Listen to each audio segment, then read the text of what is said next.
और कश्मीरी लोगों के माबैन मकबूजा कश्मीर की मलकियत का एक तनाज़ा है, मसला है। ये मसला तक़सीम हिंद से जो है ना वो चला आ रहा है। कश्मीर के मामले पर पाकिस्तान और इंडिया के माबैन दो तीन जंगें भी हो चुकी हैं। पहली जंग 1947 में, दूसरी 1965 में लड़ी गई और तीसरी जंग जो थी 1999 में कारगिल वाली वो लड़ी गई। इसके अलावा आए दिन मकबूजा कश्मीर और पाकिस्तान की जो सरहद है, जिसे लाइन ऑफ कंट्रोल कहा जाता है, उस पर भी गोलाबारी का तबादला होता रहता है, जिसमें अक्सरियत जो है वो पाकिस्तानी शहरी जो हैं वो हिंदुस्तान की जारहियत का निशाना बनते हैं।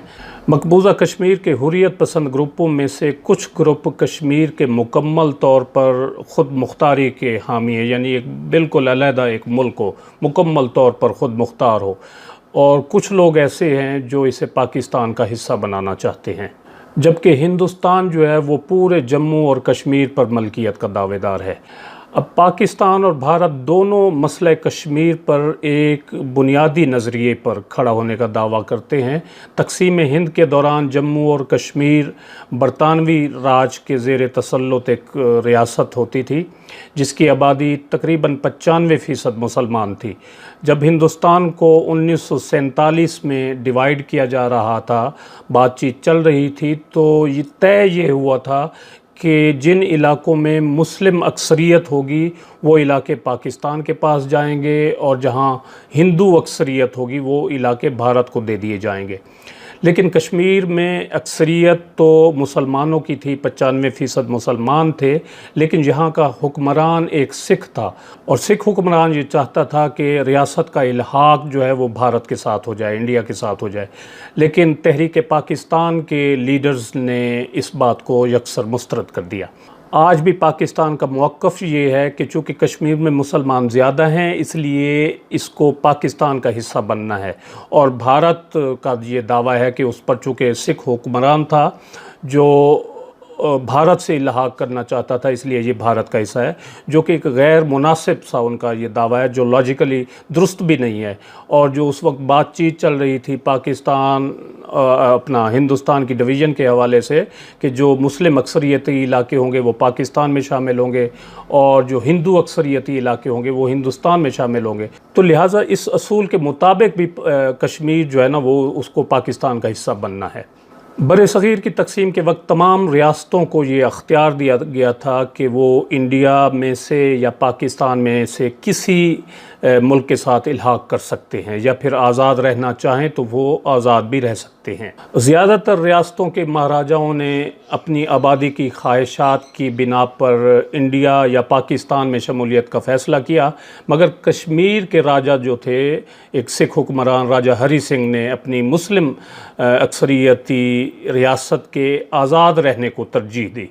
मकामी आबादी की जानिब से बगावत और पाकिस्तान के मुजाहिदीन दाखिल होने पर महाराजा ने लॉर्ड माउंटबेटन से अस्करी इमदाद की और फ़ौजी इमदाद की अपील की, जो उन्होंने ये कहकर मुस्तरद कर दी कि जब तक रियासत कश्मीर का इंडिया से इल्हाक नहीं हो जाता, या आप जब तक इंडिया से इल्हाक का फ़ैसला नहीं कर लेते, तब तक वो कुछ नहीं कर सकते, क्योंकि वो अब मुत्तहिदा हिंदुस्तान के वायसराय नहीं बल्कि इंडिया के गवर्नर जनरल हैं। नतीजतन महाराजा ने 26 अक्टूबर 1947 को अपनी रियासत का इंडिया के साथ इल्हाक करने के लिए तहरीरी दरख्वास्त गुजारी, जो कि लॉर्ड माउंटबेटन ने अगले दिन इस शर्त के साथ कबूल कर ली कि मुजाहिदीन से रियासत खाली होने पर रियासत के मुकद्दर का फ़ैसला आवाम की ख्वाहिशात के मुताबिक किया जाएगा। इसके बाद जब इंडिया की फ़ौज कश्मीर में दाखिल होती है, तो फिर पाकिस्तान ने भी अपनी फ़ौजें जो हैं वो कश्मीर में अपनी दाखिल कर दी थी, जिसके बाद दोनों ममालिक के दरमियान बाकायदा जंग का आगाज़ हुआ, जो 1949 तक जारी रहा। 1949 में जंग बंदी के बाद पाकिस्तान और इंडिया दोनों के पास, पाकिस्तान के पास 1/3 हिस्सा और इंडिया के पास 2/3 हिस्से का कंट्रोल रहा, और जो सीज़ फायर लाइन कायम हुई, जिसे बाद में लाइन ऑफ कंट्रोल का नाम भी दिया गया। अक़वाम मुत्तहिदा या UNO की सिक्योरिटी काउंसिल की जानिब से 21 अप्रैल 1948 को एक करारदाद मंजूर हुई, जिसमें इस मसले के हल के लिए 3 नुकात जो है वो तजवीज़ किए गए। नंबर 1 था कि पाकिस्तान कश्मीर से अपने तमाम शहरी वापस बुलवाए,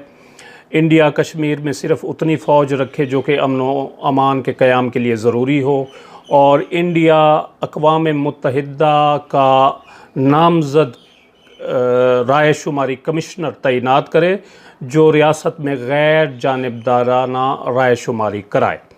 अक़वाम मुत्तहिदा के इस 5 रुकनी कमीशन ने 1949 में इस तस्वाब राय यानी राइट ऑफ सेल्फ डिटर्मिनेशन की शर्त रखकर पाकिस्तान और इंडिया के दरमियान जंग बंदी का मुआहदा तय करवा दिया। कमीशन में जो ममालिक शामिल थे, सफ़ीर शामिल थे, उनमें कोलंबिया, चेकोस्लोवाकिया, बर्मा, अर्जेंटाइन और बेल्जियम के सफ़ीर शामिल थे। दोनों ममालिक को इस कमीशन पर एतराज़ात थे, लिहाजा अक़वाम मुत्तहिदा का एक नया कमीशन कायम हुआ, वो भी किसी फ़ैसला कुन नतीजे पर नहीं पहुंच सका, लिहाजा ये मसला ज्यों का त्यों रहा। 1965 में पाकिस्तान और इंडिया के दरमियान, जैसा कि आप जानते हैं, कश्मीर पर एक और जंग लड़ी गई। 1999 में दोनों ममालिक के दरमियान एक मरतबा फिर कश्मीर पर कंट्रोल हासिल करने के लिए कारगिल का मार्का हुआ, और उसका जो एंड रिज़ल्ट निकला वो आपके सामने है। 1989 के बाद कश्मीर में बाकायदा तौर पर तहरीक आज़ादी का आगाज़ होता है, और 2003 में पाकिस्तान और इंडिया के दरमियान सीज़ फायर का एक मुआहदा हुआ, और LOC जो है लाइन ऑफ कंट्रोल, इसको बाकायदा तौर पर एक सरहद तस्लीम किया गया। मगर 2016 में इंडियन फ़ौज की जानिब से तहरीक आज़ादी के एक नौजवान रहनुमा बुरहान वानी को शहीद कर दिया गया, तो फिर कश्मीर में बड़े पैमाने पर मुज़ाहरे फूट पड़े। बुरहान वानी वाक़े के बाद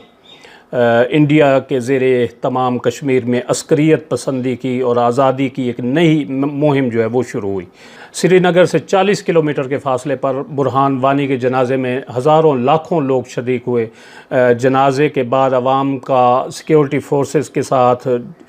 झड़पें हुई, जिससे मुज़ाहिमत का एक नया दौर जो है वो शुरू हुआ, और सिर्फ पिछले साल 2018 में तकरीबन 500 से ज़ायद लोग आज़ादी की खातिर शहीद हुए, और 1989 से अब तक तकरीबन